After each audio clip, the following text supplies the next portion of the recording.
Ser podcast. Esto se anima, semana de grandes estrenos en busca del taquillazo del verano. Danny Boyle regresa con 28 años después, la nueva entrega de sus zombies en el Reino Unido del Brexit. Con el director y los actores protagonistas hemos hablado también, atención, con Pamela Anderson. Por fin se estrena en España The Last Showgirl, la película de Gia Coppola, con la que la actriz ha renacido para Hollywood. Además, tenemos varias propuestas del cine español y en televisión una de las series más esperadas, la primera ficción para la televisión de Wong Kar-wai, una fascinante crónica de la llegada del capitalismo a Shanghái. ¡Acción!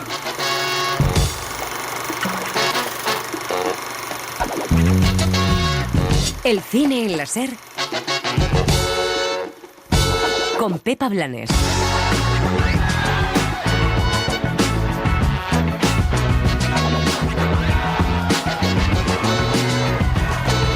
Los 50 años del estreno de Tiburón son algo más que una efeméride, pues permiten ver de qué manera ha cambiado el llamado cine de entretenimiento.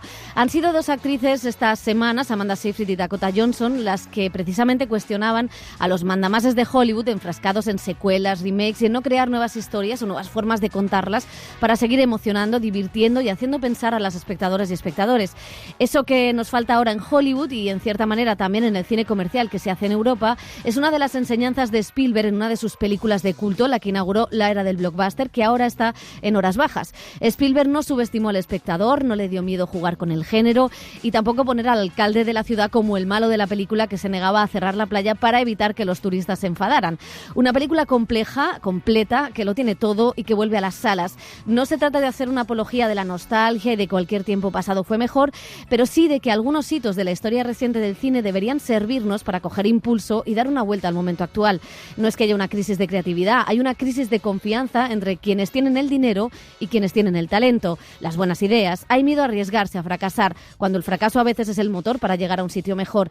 Si solo vale la rentabilidad y lo seguro, haremos películas esquemáticas, vacías, iguales y repetitivas y aburridas, y nos alejaremos cada vez más de los espectadores del cine. Por eso, Sirat ha logrado superar el 1.000.000 de espectadores, porque es una sorpresa continua. Francamente, nos disgustaría que te metieras en graves complicaciones. No olvides que este es tu primer verano. ¿Qué quieres decir con eso? Lo único que quiero decir es que Amity es una ciudad de veraneo. Los veraneantes dejan muchos dólares. Si no pueden venir a bañarse aquí, entonces irán a las playas de Cabo Cod, Nueva Hampton, Long Island. No los vamos a utilizar como pasto de tiburones. Nunca hemos tenido ese problema en estas aguas. Todo es cuestión de psicología. Gritas barracuda. Y todo el mundo dice, bueno, ¿y qué? Gritas tiburón. Y cunde el pánico y adiós temporada de verano.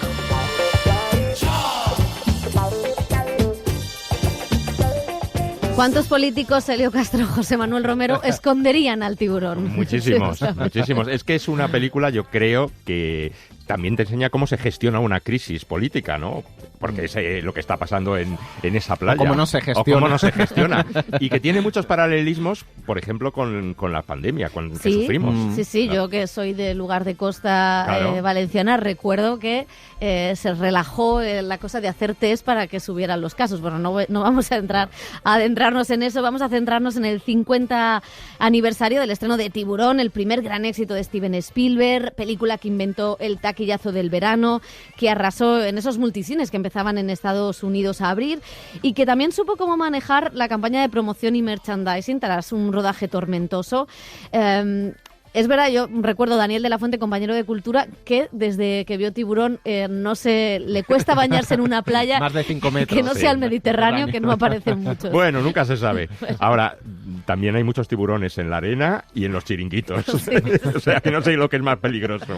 No igual de peligroso, pero la verdad es que es increíble cómo funciona la película. Que es un reloj en el uso del suspense. Hasta la mitad de la película, ya lo sabe, ¿no? No aparece el tiburón. El punto de vista del bañista, la cámara, ras de mar, las secuencias, todo. O sea, que tenía 27 años cuando la rodó. O sea, solo había hecho una película y otra para televisión, de hecho. Sí. Y explicarlo está muy bien. Ha estrenado Movistar un documental que yo había cosas que no sabía, ¿no? Entre ellas, por ejemplo... Lo de Fidel Castro. Lo del Fidel Castro me encanta. O sea, Fidel Castro era súper fan de Tiburón, del libro, de la novela y de la historia, porque decía que era profundamente anticapitalista, porque era dejar a la gente ensangrentada y muerta en la playa, y lo consideraba un hito anticapitalista. Y luego, fascinado también porque hay unos vídeos caseros de Spielberg en ese documental donde se grabó viendo las nominaciones a los Oscar. Y entonces esperaba 11 nominaciones. Se adelantó a todo este fervor y actual. esperaba 11 nominaciones. Tuvo 4, ganó 3, montaje, música original para John Williams y no sé si efectos o algo así. Y era muy interesante porque él creía que iba a estar nominado con 27 años con director, y cuando dieron la lista era Sidney Lumet, pues Robert no Altman, Kubrick. Y dice, me ha quitado Fellini por Amarcord. O sea, es que estaban las nominaciones muy caras, sí, no, y es una película que es lo que tú decías en la presentación, que no es incompatible hacer una película entretenida, que lleve gente a los cines y que tenga también pues ese, digamos, componente político, social, que te haga casi pensar de género, determinadas porque, cosas, claro. Ahora ves las imágenes con la sangre y dices, bueno, sí, ojo. Y técnicamente muy, muy bien hecha. Y hay que resaltar, por ejemplo, la música de John Williams. O sea, cómo se creó, también hay un documental. Era 2 segundos, dos segundos y ya sabías que... Claro, sí. Claro, sí, no, es tremendo. Hay un documental en el que explica la primera vez que John Williams le toca al piano la música de Tiburón y cómo iba reaccionando Spielberg, porque los 2 primeros temas tan, y el otro decía, tenía ganas de escuchar más, ¿no? Luego hay una cosa curiosa que decimos que inaugura la era del blockbuster, y de alguna manera, siendo una película muy, muy icónica, pero cómo ha influido en otras. El New York Times tiene un reportaje maravilloso en el que pone qué es lo que se ha ido copiando o utilizando, ¿no?, de Tiburón en películas completamente distintas. Bueno, está Anaconda, que podría ser más o menos igual, aunque mucho peor película, pero como Twister, otras muchas, ¿no?, incluso Alien. Como de alguna manera algunas de las cosas que hace Spielberg en determinados momentos de Tiburón, después ese blockbuster con otros temas ha ido transcribiendo o rehaciendo, ¿no?, a lo largo de los años. Yo creo que lo que da un poco también cuenta de la dimensión de una película son las referencias en la cultura popular, ¿no? En otras películas, es cine dentro del cine. ¿Cuántas veces hemos visto en películas gente que va a ver Tiburón o gente que referencia a Tiburón? Entonces yo creo que eso también da cuenta de la impronta que ha tenido en la cultura popular. Totalmente. Bueno, pues también hablamos de blockbuster, de taquilleros, de cine de verano. Abrimos un poco temporada veraniega, todavía no hemos entrado en el verano, estamos ahí. Ahí oficialmente ya. Oficialmente ya, sí, pero hasta que no sea San Juan no se entra en el verano. Y la verdad es que los grandes estudios pues tienen algunas apuestas. Hace 2 años vivimos ese fenómeno de Barbie-Heimer con Barbie y Oppenheimer.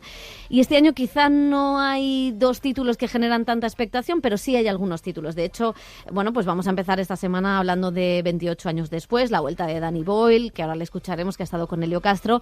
La semana que viene veremos a Brad Pitt y Javier Bardem en Fórmula 1, que ya la hemos visto, pero no vamos a empezar por ahí, aunque nos Estoy apetezca. deseando. Luego está Parque Jurásico, Superman, vuelve Pixar, Los Cuatro Fantásticos. ¿Cuál será el taquillazo del verano? Mojarse. Pues yo creo que Fórmula 1 tiene todos los elementos para convertirse en una buena película de verano, ¿eh? De los 90. De los 90, sí. A favor. Yo estoy muy a favor de los dejarlo. 90. En la semana que viene nos vamos a pelear muchísimo aquí. Luego, por ejemplo, Parque Jurásico siempre tiene su público, siempre tendrá tirón, y yo creo que de la película que vamos a hablar ahora, 28 años después, también, con sus pequeños matices. Y padre no hay más que uno. Bueno, eso por supuesto, claro, en el no. cine español... Sí, a mí me preocupa un poco a nivel industrial, en el sentido de, creo que todo el mundo está buscando el taquillazo del verano. Sony esta semana estrena 28 años después, pero la semana que viene ya estrena Padre no hay más que uno, 5, con lo cual casi no compiten por público, pero como que estrena 2 seguidos. Le pasa a Universal con Megan la semana que viene, y luego Jurassic World. Sí. Warner va a estrenar Fórmula 1, que tiene churas de taquillazo del verano, y Superman en 2 semanas. Pixar con la nueva que tiene de Helio. Y lo que me preocupa de esto es que durante todas estas semanas de taquillazos realmente están compitiendo 2 a la semana. Eso significa que cada película sale a 350 salas mínimo, van de exhibición, 300 y algo, claro, porque son apuestas muy gordas. También hay una cosa, no las puedes dejar, porque por ejemplo estamos viendo Ari Aster, que se estrena en verano, muchas películas americanas que se estrenan en verano, porque en Estados Unidos sí es muy heavy la temporada de verano. Si tú las dejas para septiembre, para octubre, aquí cuando lleguen van a morir. Entonces es verdad, claro, que están como atrapados. Lo que yo sí que espero es, que es una cosa que ocurre cuando tú vas al cine, ver los trailers, te ha gustado la película, sales y dices, la semana que viene vuelvo. Entonces, entiendo que a lo mejor eso es lo que puede hacer que la cosa funcione. Mi preocupación es que, claro, con películas tan grandes que van a 300 salas, qué espacio queda para los no taquillazos. Esta semana Sí. es que achican el camino muchísimo Sí. para producciones pequeñas que pueden ir a 20, 30 salas, ¿no? Del Bueno, cine español, por ejemplo. Sí, pero también recuerda el año pasado el fenómeno de Casa en Llamas, ¿no? Que es una película pequeña que se estrenó también en junio, me parece, Sí, Día de San Juan, sí, sí, por sí, ahí, y que fue una película, pues eso, con un público muy determinado, que fue corriéndose el boca a oreja y que fue uno de los grandes títulos de la cinematografía española, un sleeper estos de verano, porque encontró también su nicho de público. O sea, yo creo que realmente el verano, los meses de julio y agosto, es un gran momento para ir al cine. No solo porque te quedes tú trabajando. No solamente porque yo animo a todo el mundo a que haga grandes hay estrenos aire de verano, acondicionado. sino sobre todo porque para los espectadores, joder, es un momento de eso, de evitar las calurosas tardes de las grandes ciudades y de las playas también, ir al cine y ver películas fresquito y luego salir a tomar algo. Ya está. Pues muy bien, Muy hecho bien, el plan. speech, vamos con los estrenos de la semana. Vamos a empezar con Zombies, porque justo cuando el mundo está más patas arriba, pues resucitan de la mano de Danny Boyle. El director británico regresa a su saga de 28 días después, que continuó con 28 semanas después, y ahora tenemos 28 años después. Esta vez con nuevos personajes, nuevos actores. Han pasado los años, pero el virus ha regresado y un grupo de supervivientes debe sobrevivir entre infectados. Infectados y no infectados. Por eso nuestro hogar es tan valioso. Me da que es un poco joven. ¿Está listo, Kim? Una vez que lleguéis a tierra, no podrán rescataros. Rodada con un iPhone 15 Pro Max, no como el que tenemos nosotros, sino uno de los buenos. Bueno, en realidad con muchos iPhones a la vez, y siguiendo con esa idea que ya estaba en la primera, donde la rodó con muchas cámaras digitales para dar la idea de estar en la propia calle, el director de películas como Slumdog Millionaire, Trainspotting, La Playa, Danny Boyle, ha venido a Madrid a hablar de Zombies con Helio Castro. Yes, it's influenced by Brexit. Sí, está influenciado por el Brexit. Sin lugar a dudas, la Inglaterra que vemos es una Inglaterra que ha sido bloqueada o está en cuarentena, encerrada, por así decirlo, algo que todos aprendimos en el COVID, pero esto también es político en el sentido de que es una actitud hacia el exterior, es una cuestión de desconfianza hacia el exterior, y esta pequeña comunidad que sobrevivió en Isla Santa tiene un aspecto muy aislado y además se siente aislada en sí misma por elección propia. Y nuestra historia es la de un niño que sale de allí para que su padre le enseñe las habilidades que necesita para sobrevivir en caso de que surja un peligro, pero eventualmente toma su propia decisión sobre qué instinto debe seguir. ¿Debería seguir los pasos de su padre o debería seguir algo menos tangible, que es la influencia de su madre? Absolutely, we've all personal experience now of something. Todos tenemos la experiencia personal de que de repente surgió algo que no comprendíamos muy bien y que hizo que nuestro comportamiento cambiara. Nos pusimos a la defensiva, desconfiamos mucho de todo el mundo y nos refugiamos en nosotros. Vivíamos todos solos en esos espacios y llevábamos guantes y máscaras, pero también en nuestra película aprendes que no puedes vivir así durante mucho tiempo. Desde luego no podrías vivir así 28 años. Poco a poco vas asumiendo más riesgos y empiezas a vivir con el virus. Entiendes que está ahí y que es peligroso, pero aprendes a vivir con él, lo que también influyó mucho en esto.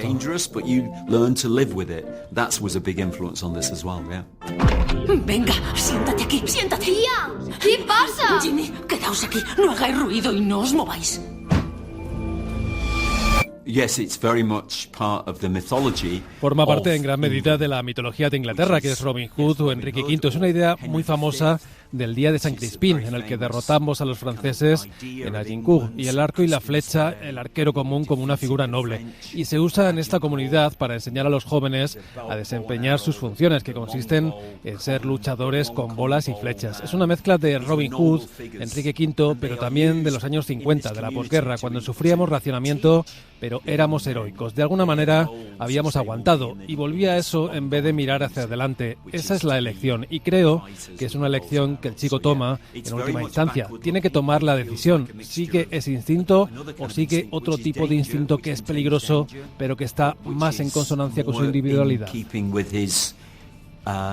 Individuality. Yeah. Well, we wanted it to be a very Queríamos que la película fuera una experiencia muy visual, que se rodara en formato panorámico 2:7:6 para que se mostrara un paisaje grande y épico que no tiene muchos habitantes. La naturaleza se renueva de una manera muy positiva y muy poderosa. Todas las ciudades, Madrid, Barcelona, Londres en 50 años, serían verdes si pasara esto, estarían cubiertas de vegetación.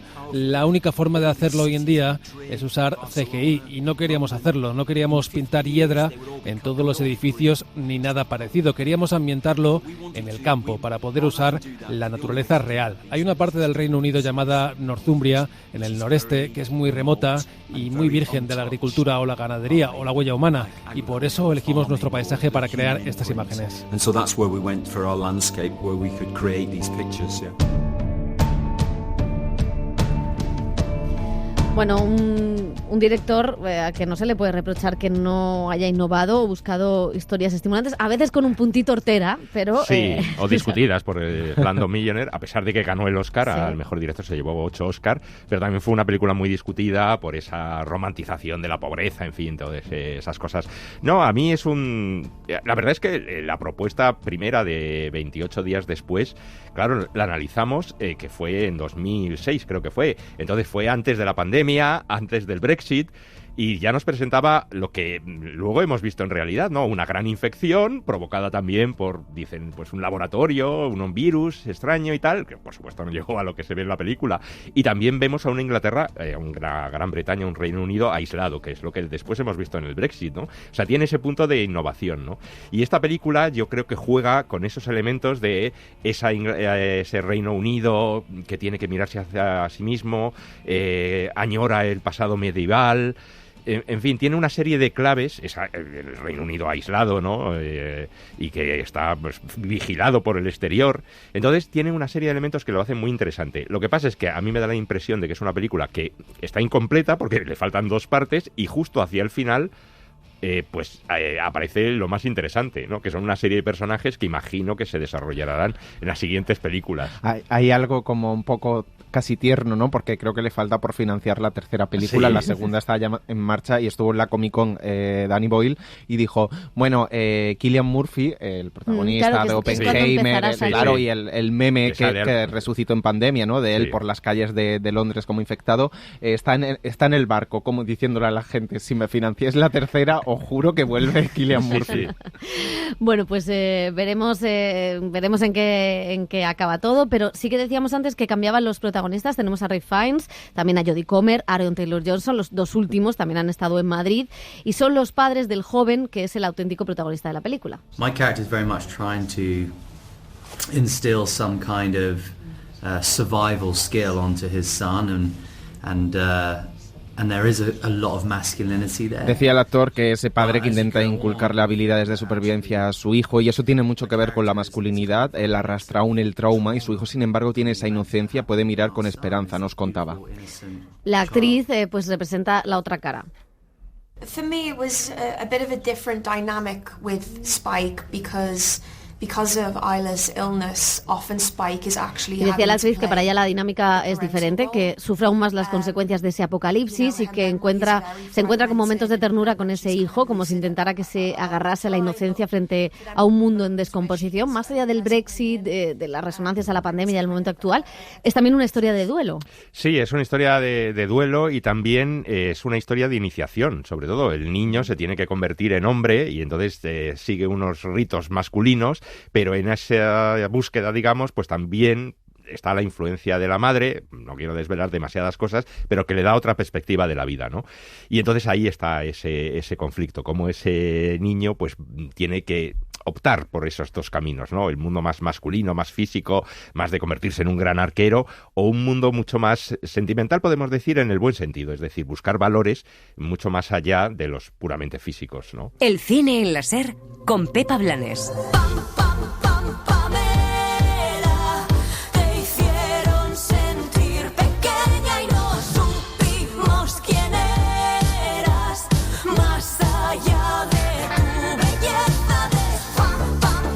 Fue uno de los regresos en la temporada de premios, la película tuvo su estreno en el Festival de San Sebastián y ahora llega por fin a los cines españoles. Hablamos de The Last Showgirl, protagonizada por Pamela Anderson. No puede descartar a alguien así. ¿Así funciona esto? Así funcionan los castings, sí, gracias. Adiós, Sherry. Siguiente. He trabajado duro, por favor. He trabajado muy, muy duro. ¿Sabes qué? Entiendo que has trabajado muy duro y lo siento. Es que si fueras buena bailarina sería distinto, pero tu técnica no es genial. Vale, te contrataron en el Russell Castle porque eras hermosa y joven hace mucho tiempo. Y en ella interpreta, como escuchamos, a una bailarina en Las Vegas que pierde su trabajo al cumplir los 50 años mientras trata de restablecer la relación con su hija. Un personaje que, decía la actriz, le resonaba, sobre todo en su época de los 90, porque bueno, pues fue la mujer más sexualizada de la industria tras el éxito de Los Vigilantes de la Playa. Luego tuvo un tiempo retirada con varias polémicas, también debido al maltrato que sufrió de su expareja, Tommy Lee. Ahora la actriz, como decimos, vuelve con esta película indie, vuelve sin maquillaje, con otra ropa, reivindicando su trabajo como intérprete y definiéndose como una cinéfila. Well, it's better than death. It's a rebirth, it's a compliment, but I feel like there's been times y decía que este regreso es mejor que la muerte, que bueno, cuando le preguntábamos un poco por este renacimiento, que le gustaba la palabra, confesaba que había momentos en este tiempo retirada donde decía que hacía pepinillos en conserva en su casa y que decía que no sabía si iba a pasar algo bueno que le hiciera volver al cine.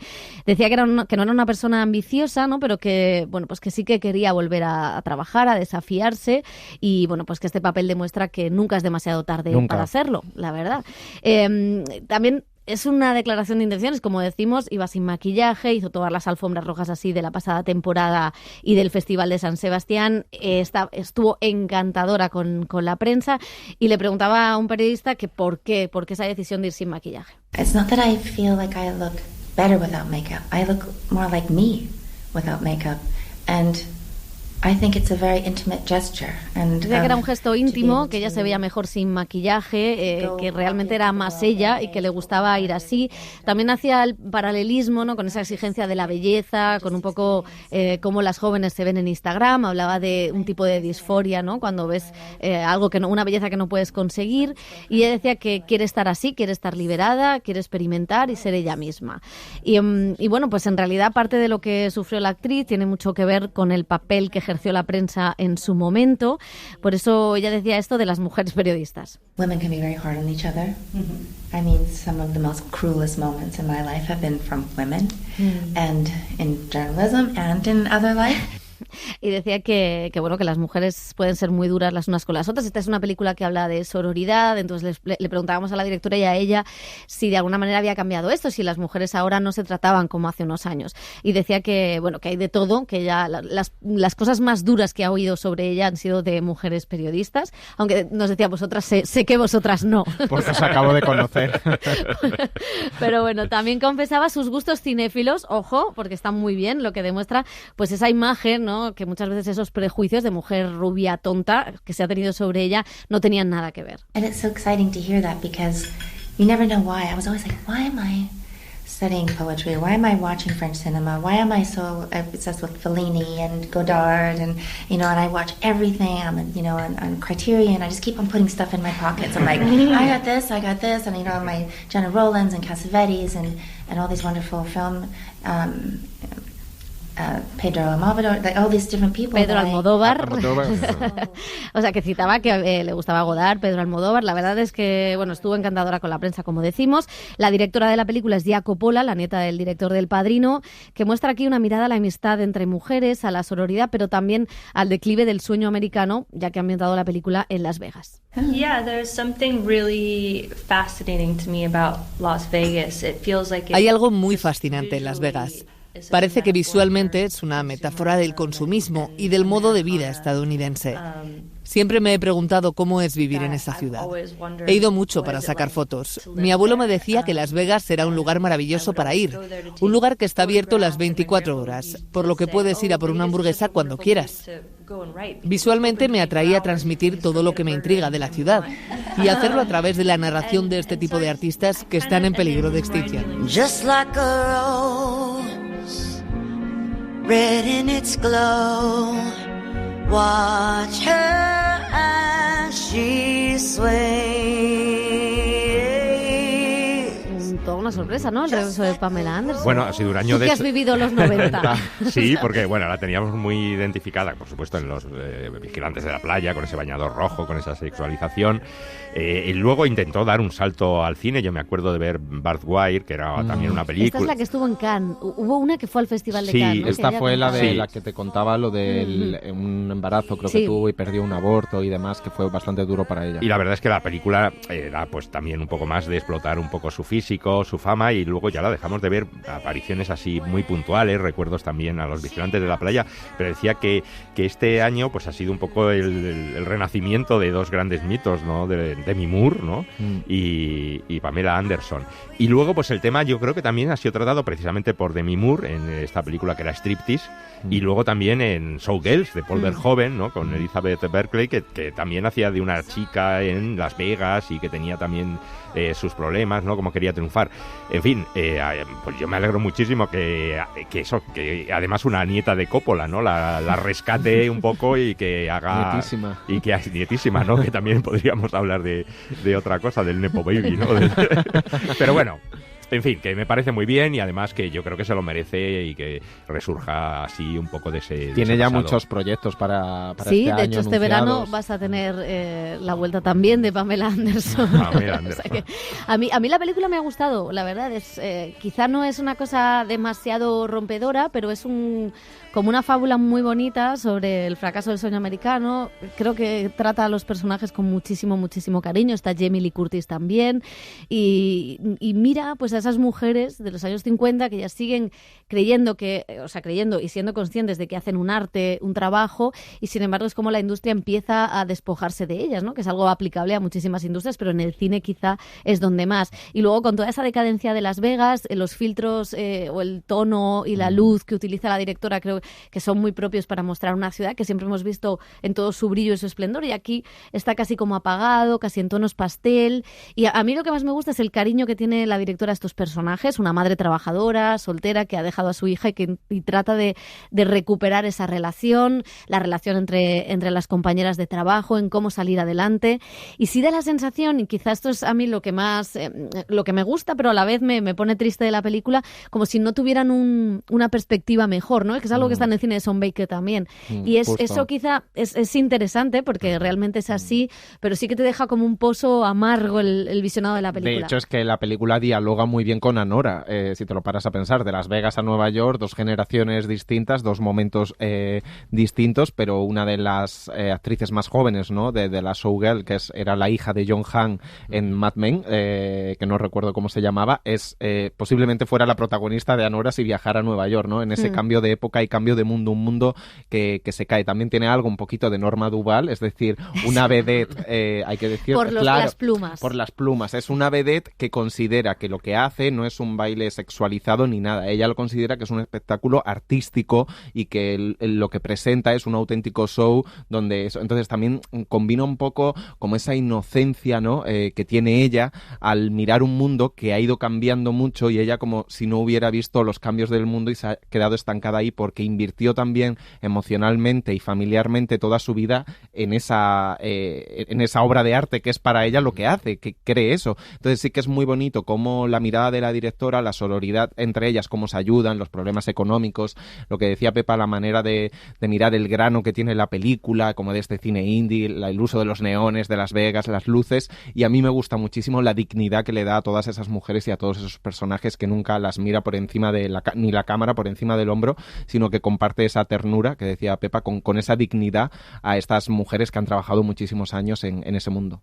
Pues otra recomendación de esta semana. Y vamos con cine español, La Furgo, de Eloy Calvo. El director mira a uno de los problemas actuales, la vivienda, y lo hace a través de la historia de un padre divorciado en los 40 que no tiene más opción que vivir en una furgoneta en Barcelona mientras trata de recuperar su estabilidad. El padre es Pol López. Papa, l'espai és molt gran. Molt. Mira, saps els camps on anàvem de vacances quan vivíem amb la mama? Doncs més gran. És infinit. Si és infinit, per què nosaltres estem aquí apretadets? Me pareció como una historia muy amena, pero en realidad estaba hablando de temas sociales muy, muy importantes, ¿no? Y de temas que los personajes están viviendo y están sufriendo también en sus carnes. Pero el tono del cómic es lo que más me atrapó, ¿no? Que lo hace desde una mirada como más... no es alegre la palabra, pero más esperanzadora de alguna forma también, ¿no? Y sin meter el dedo en la llaga, aunque habla de temas realmente duros, ¿no? También socialmente. A mí me gustaba precisamente eso, la personalidad que tenía el tipo, ¿no? Que llega un poco por accidente, ¿no? Digamos, a esa situación, y a mí me gustaba porque encuentra su manera, entonces como una manera de vivir en la ciudad siendo padre también, sin atender a algunos patrones, ¿no? Y algunas cosas más cuadriculadas, o no sé cómo decir, ¿no? Como del rollo, estipuladas, ¿no? Así se es padre, así se vive en la ciudad y demás, y a mí me gustaba. El tema de la crisis habitacional no se ha ni mejorado, o sea que está casi como peor, ¿no? Y es lo que me entristece de este proceso también, porque parte de una situación que se ha estado cronificando año tras año, ¿no? Y ya no solo es poder acceder a una vivienda, sino también es mantener esa vivienda también, ¿no? Que es el problema de donde parte el personaje, que ya había tenido una vivienda, pero la ha perdido, ¿no? Y está en ese limbo ahora de vivir en esa furgoneta. Todo ese juego me gustaba mucho eso, pero también me gustaba como no hacerlo súper buenito, ¿no? Porque eso me parecía un palo. Quiero decir, no en el sentido de poco interesante y poco real, ¿no? Del rollo, no, vamos a hacer el padre bueno y tierno, no, sino que también esa cosa de oso, pues eso es por algo, ¿no? Si no se llamaría osito. Bueno, es hermoso ver cómo la idea del amor, ¿no? La tiene tan clara dónde lo tiene que poner, ¿no? Es una cosa que al final la peli lo que le guía es eso, ¿no? El amor hacia su hija es lo que hará que tome ciertas decisiones o no, y eso es hermoso, verlo como aunque le cueste, se da cuenta de ello, ¿no?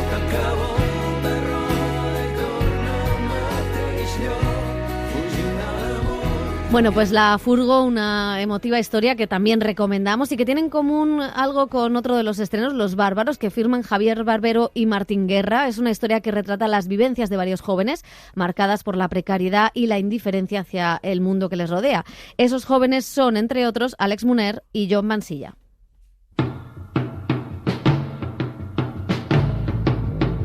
El contexto de la película, o sea, el momento en el cual se germina un poco esta idea es cuando ya empezamos a ver un poco los estragos, ¿no? de esta crisis que nos tocó atravesar. Pero no hay dinero como aquí, no queda otra. Lo siento mucho, chicos, pero mañana os llevarán las cartas de despido. Había mucha inseguridad, había mucha gente volviendo a casa de sus padres. El germen inicial tiene que ver con imaginarnos o con fantasear unos personajes que sean capaces de vivir ese momento con mayor frescura, quizás con mayor indiferencia. Por medio de la presente le comunicamos que se ha decretado la reanudación de los trabajos pendientes de obra a partir del próximo 26 de marzo del presente año.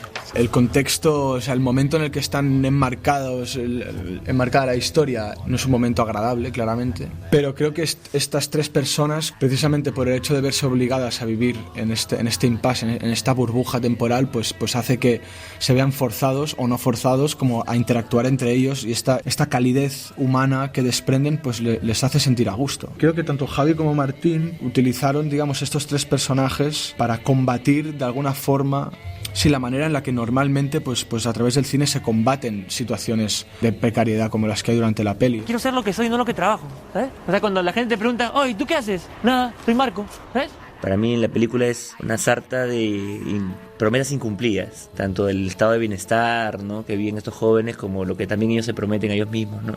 Se compró la promesa, porque hay una promesa muy fuerte en esa época también en Lima, que es la de, con tu intelecto, con tu cultura y con tu, nosotros le decimos labia, ¿no?, con tu floro, también le decimos, vas a poder salir adelante, no importa la circunstancia que tengas, tú enfócate en decir bien las cosas, comunicarlas bien, y eso te va a llevar adelante, ¿no? Entonces creo que Marco también es hijo de esa promesa. ¿Y hay que nos están robando? Los sentidos, ¿sabes? Ahora el olfato, mañana ciegos y sordos.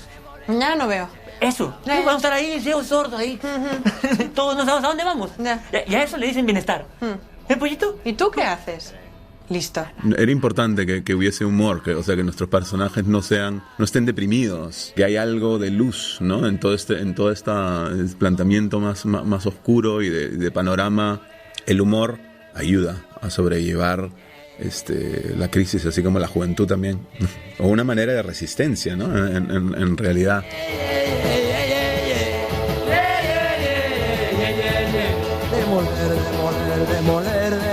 Y el último estreno español es Bajo un volcán, película que protagoniza el actor cubano William Levy, popular por telenovelas como Café con aroma de mujer o El triunfo del amor, que tiene una legión de fans. Junto a la actriz Maggie Cibantos, Martín Cuervo dirige esta película sobre militares y expertos en Tenerife, tratando de adelantarse a una posible erupción del volcán y, de fondo, una historia de amor. ¿El capitán se está fijando en otra vulcanóloga? ¿No te bañas? No traje ropa de baño. Desnudo. No tiene muy claro que va a entrar en erupción.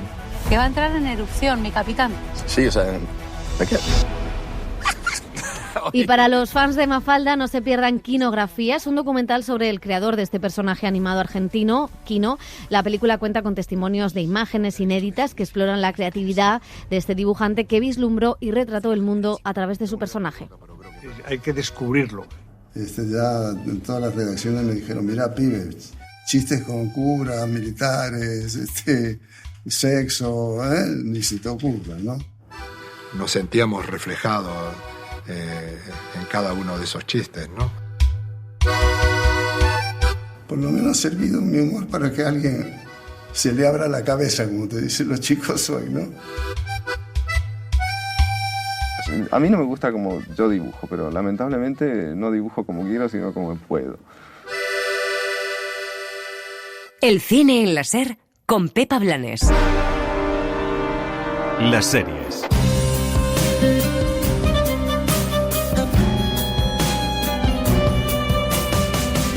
En el cine en la SER vamos a demostrar que somos muy eclécticos y que vamos del cine de autor a las propuestas más comerciales, y también lo vamos a hacer esto en la televisión. Dani Garrán, ¿qué tal? Muy bien, una de cal y una de arena. Quizá esta semana lo vamos a llevar al extremo. Al extremo. Muy al extremo. Pero ojo, no tanto, porque es que vale.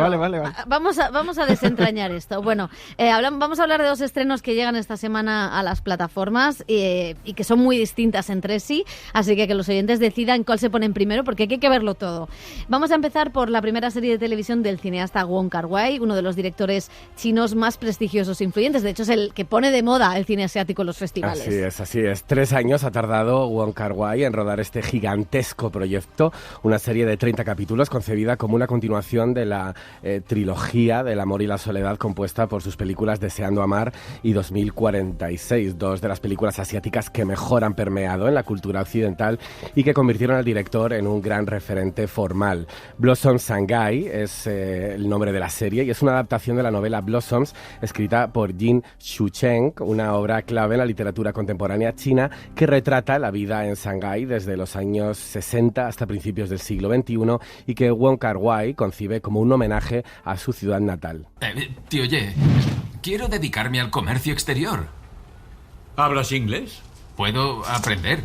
Sí, claro. Mi hermano tiene una empresa en Hong Kong. Puedo ser su agente de ventas. El comercio exterior lo peta. Se me dará bien. El comercio exterior consiste en tomar prestadas sus gallinas para poner tus propios huevos. ¿Por qué iban a prestarte sus gallinas y darte sus huevos? La serie sigue la vida de Bao, un joven que tras perder la fortuna familiar durante la Revolución Cultural se reinventa y asciende hasta convertirse en un millonario carismático, un Gatsby oriental. El director vuelve al pasado de una China que iniciaba su camino a la gloria a los años de la reforma económica en la que se adoptó una economía socialista de mercado. ¿Qué quieres? Quiero que me enseñe a hacer negocios. ¿Sabes qué son los negocios? Pues es muy fácil. Comprar, luego vender y usar dinero para generar dinero. ¿Eso te ha dicho tu abuelo? Tu tatarabuelo era terrateniente. Tu abuelo, por su parte, era capitalista. ¿Qué eres tú? Yo soy... No puedes permitirte un negocio. Ya. ¿De dónde vas a sacar el dinero? ¿Lo vas a robar? ¿Puedo...? Claro que no. Solo puedes pedirlo prestado. Así que tu cuenta empezará en negativo. El protagonista está interpretado por el cotizado actor nacido en Shanghái, Hu Yi. Se convierte en el empresario más solicitado. Te veo muy bien puesto. ¿Has visto? Has hecho, ¿eh? Has hecho los deberes. De mandarín. Con el diccionario. Se convierte en el empresario más solicitado de esta ciudad vibrante, donde se hacen y deshacen pactos, los que van a la quiebra se suicidan y los estafadores siguen el rastro del dinero. La relación de los protagonistas de diferentes contextos socioeconómicos con la riqueza, con el dinero, van creando un tapiz que muestra cómo China se abrió al capitalismo, todo con las peculiaridades narrativas y el cuidado estético de la obra de Wong Kar-wai. A mí me gusta el refrán: el mercado tiene razón, nosotros fallamos. Es demasiado pronto o demasiado tarde, igualmente perderemos. Dirige tu propio barco, mueve los remos, protégete a ti mismo y merecerá la pena arriesgarse. Desde su estreno en 2023, Blossom Shanghai se convirtió en un fenómeno televisivo en China y fue la serie número 1 en audiencia durante su emisión. Ha conseguido revitalizar el interés por el dialecto shanganés, la moda de los 90 y la gastronomía de aquella década, con rutas por los lugares más emblemáticos de la serie y la reactivación de la economía local. España es el primer país de Europa en el que puede verse esta serie. Son 30 capítulos, los primeros 15 están ya disponibles en Filmin a razón de 5 episodios cada martes hasta el 1 de julio y los restantes pues se lanzarán en los próximos meses. Ya, claro, yo por eso decía que hay que dosificarla. Que no es, claro, sí, no es fácil, ¿eh?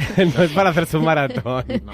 Pero no, cuesta entrar, pero luego no quiere salir.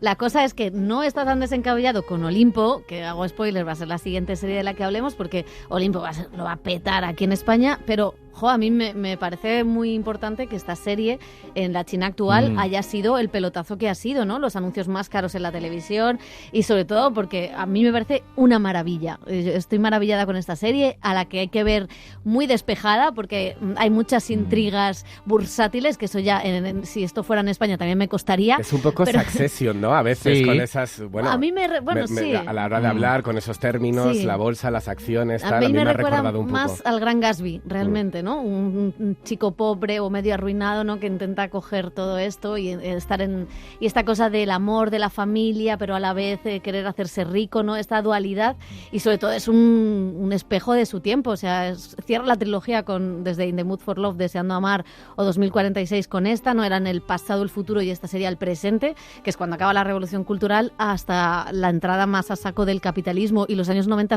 los hemos visto mucho en el cine y hemos visto mucho ese capitalismo, pero claro, no lo hayamos visto en China. Entonces a mí me parece interesantísimo, y luego pues claro, es verdad que el espacio te da juego a eso, pero es alucinante cómo rueda Wong Kar-wai, que hace mucho que no hacía una película y que ha hecho esta serie que pues se ha quedado ahí o sea, no ha llegado. Yo pensé que llegaría a algún festival y no, y además no. Es súper interesante, claro, su imaginario lleno de color, la manera que tiene la fotografía, la música que tiene Shanghái y las distintas etapas que sigue la serie, que va dando saltos desde los 70, los 80, los 90, claro, todo ese imaginario de neones, de unas calles súper iluminadas, el contraste de colores, el gran Lisboa que se reabre, este bar, le permite estéticamente todo, igual que él ha sublimado mucho lo de un planos contra plano que no son plano contra plano real como hace la televisión original, sino desde posiciones en las que la cámara está abajo, en la que la cámara se mueve de pronto por detrás de un cristal, y verlo estéticamente es fascinante. Luego la historia exige paciencia, atención, está bien, en esta época de desatención, de ruido y de distracciones a la hora de ver las series, está bastante bien, pero también me pone un poco en compromiso, y esto es un poco políticamente incorrecto, sí, como trazas de racismo, porque hablan tanto y hay tantos personajes que hasta como los primeros capítulos me cuesta distinguir algunos. Entonces, o sea, esto lo he reflexionado yo viendo la serie. Como hay tantos, bueno, digo... es una manera de un racismo institucionalizado, claro, que no nos damos cuenta. Digo, pero este personaje, este era el otro, como que nos cuesta por las caras, porque luego, si la ves en versión original subtitulada para apreciar el trabajo de los actores... Te puedes despistar un minuto. Que están los actores, como que me tiene como en exigencia misma. No, aparte que la propia trama es compleja, porque claro, cualquier trama bursátil bursátil ya es compleja, como decía yo, en cualquier idioma, porque es donde inviertes, quién no inviertes, quién eran los buenos, con quién te asocias. O sea, que ya la propia trama en la que todo el mundo va cambiando de un bando a otro, donde nada es blanco-negro. De hecho, Succession tenía momentos que si te despistabas, No también te quedabas como a este que me he comparto invertido. con Dani eso, o sea,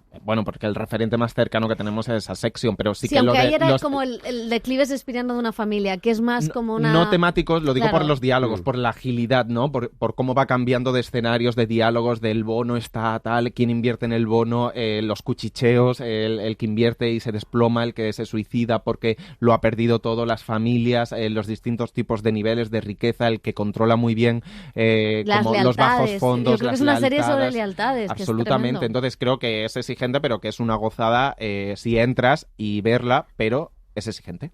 Pues vamos Disciplina. Vamos a cambiar de serie. Venga, vamos allá. Hablamos de disciplina ahora también. De disciplina, que es la que no tenemos ninguno de los tres, porque resulta que un año después del final de Élite, Netflix estrena su sustituta con una nueva generación de actores jóvenes, guapos y deportistas.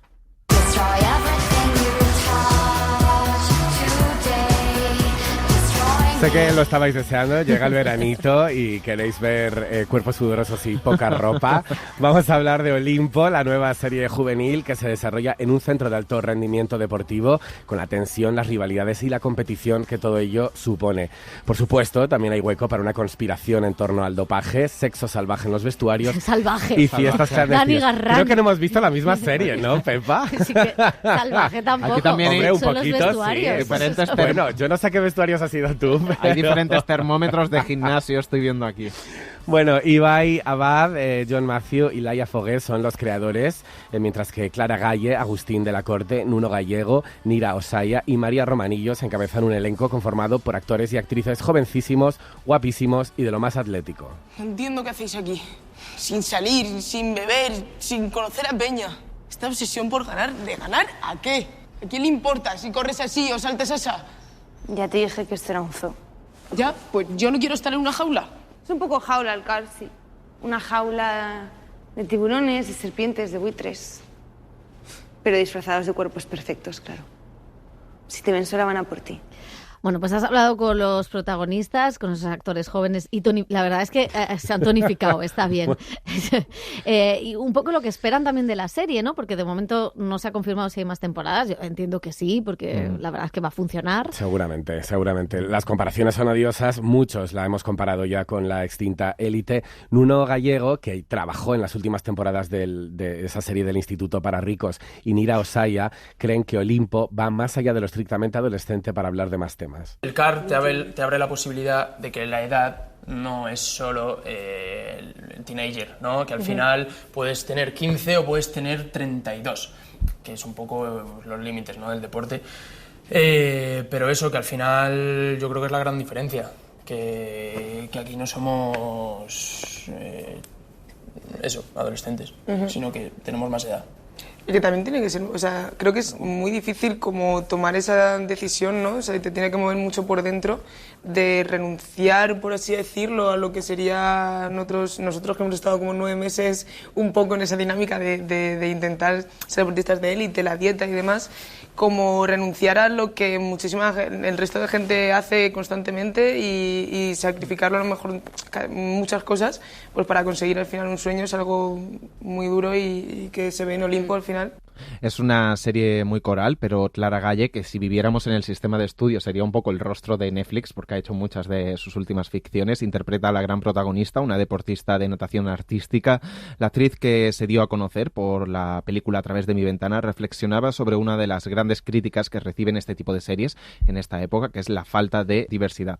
En los centros de alto rendimiento también hay cuerpos de todo tipo, porque también hay deportes de todo tipo y igual el cuerpo que tenemos metido en la cabeza de deportista, de un atleta, ¿no?, que es una persona igual como más musculada, más fibrada o lo que sea, no es así en todos los deportes. Sí que es verdad que la variedad que hay en Olimpo puede ser que sea limitada. Yo estoy de acuerdo en que en Olimpo se podría haber visibilizado más la variedad de cuerpos. Bueno, no sé, igual en una segunda temporada, si nos da la oportunidad y eso puede ocurrir, estaría bastante bien, sí. Bueno, pues a ver si le hacen un poquito de caso a Clara. Clara es maravillosa. Totalmente. O sea, no le tembló el pulso para decir lo que pensaba. Hablaba también con el elenco principal de las escenas de sexo, que a pesar de que Pepa no lo crea, es uno de los ingredientes principales. No hay serie adolescente que se precie sin sus revolcones, y en Olimpo hay bastantes, aunque los actores defienden que ningún desnudo es gratuito. A Nira ni a Nuno se suma María Romanillos, otra de las actrices principales. Tampoco considero que tengan muchas escenas de sexo. Simplemente como que cuenta la vida de las personas. Un car, claro, al final. De hecho, hemos hablado con varios deportistas de élite. Al final, la gente joven, bueno, todo el mundo al final, practica sexo, y hay mucha gente que utiliza el sexo para resolver sus problemas, y creo que está bien que se vean en la serie. Y creo que el sexo que hay en Olimpo cuenta muchas cosas de la trama y de todo, entonces... Y un poco lo que decía Nira, realmente creo que no hay tanto... cuentan cosas. Y de hecho, bueno, el otro día, no voy a poner ejemplos, pero vi otra peli que no tiene nada que ver, que no es ni juvenil ni nada, y tenía mucho Lucía más y el sexo. Y habla del sexo en esas otras producciones. ¿Qué pasa? Que como es joven, como es adolescente, ya directamente vas a la carne o... Vais a la carne. Igual me pasa vosotros. eso, igual voy a la carne. Igual eres un poquito puritano, Dani Garrán. Hay una cosa interesante de esta nueva generación también de actores que están creciendo y empezando a trabajar, ¿no?, en la interpretación con coordinadores de intimidad. Todas las ficciones ya incorporan esta figura, y especialmente los que están empezando, como decíamos, consideran que es muy importante. O sea, yo la primera película que hice ya fue con coordinadora de intimidad. Facilita mucho al actor, tanto con la persona con la que está actuando, con el director, porque muchas veces igual es violento decir, oye, mira, no quiero hacer esto, o no me siento cómoda así, y tener una persona que está vigilando simplemente eso y poder decirle, mira, esto, y que se lo traslade, ¿no?, que de alguna manera se lleve el marrón la coordinadora, no tú, pero porque ya traspasa como unos ciertos niveles de intimidad. Sin querer haces algo que igual no sabes que no quieres hacer, ¿no? Y eso en intimidad pues está increíblemente bien, porque tener una coordinadora que diga, no, esto no te lo debería de pedir el director, o esto es mejor que no salga, y muchas veces tú no te das cuenta como actriz que igual es verdad, ostras, lo iba a hacer, pero igual no quería. Y el elenco de actores hay que sumar al uruguayo Agustín de la Corte, que trabajó con Bayona en La Sociedad de la Nieve. Interpreta a un jugador de rugby, un deporte que practicó antes a nivel profesional.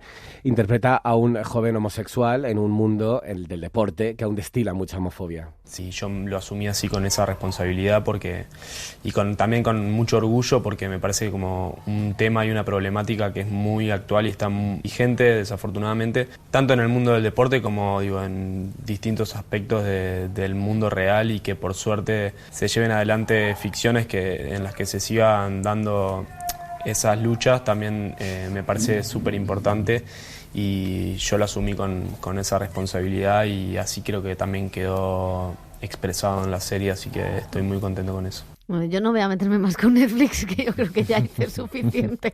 No, pues voy a decir una cosa que sí que me gusta mucho más con respecto a Élite, y que igual es un poquito spoiler, pero no pasa nada, tengan cuidado, apaguen, o sea, pónganse las manos en los oídos, pero sí que me parece que tiene un final mucho más, no sé si luminoso o mucho más político que tenía Élite.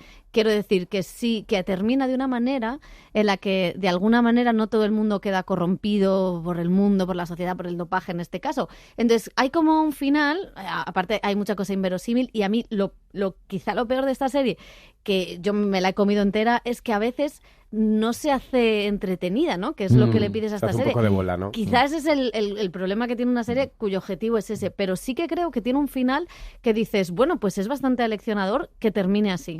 Yo creo que el problema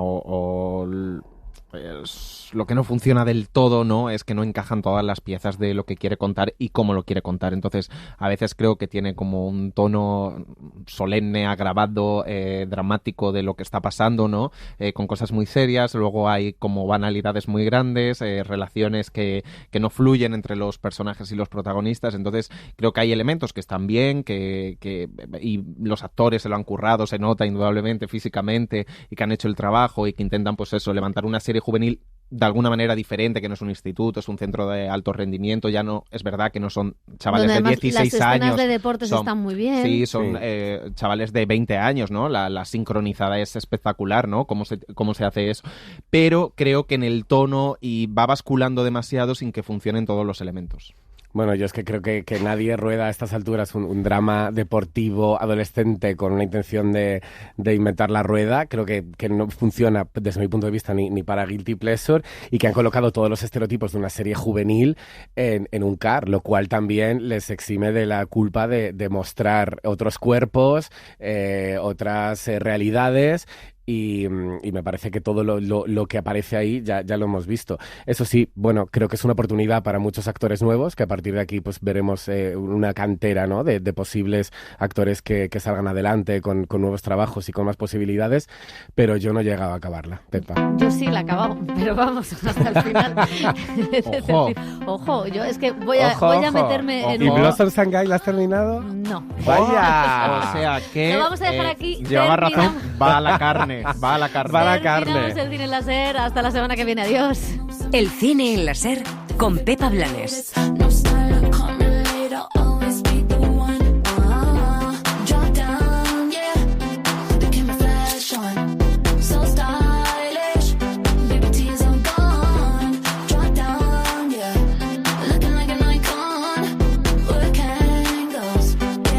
Yeah, 360. When you're in the mirror, do you like what you see? When you're in the mirror, you're just looking at me. I'm everywhere, I'm so Julia. When you're in the party, bumping that beat. 666 with the Princess Street. I'm everywhere. Para no perderte ningún episodio, síguenos en la aplicación o la web de la SER, Podium Podcast o tu plataforma de audio favorita.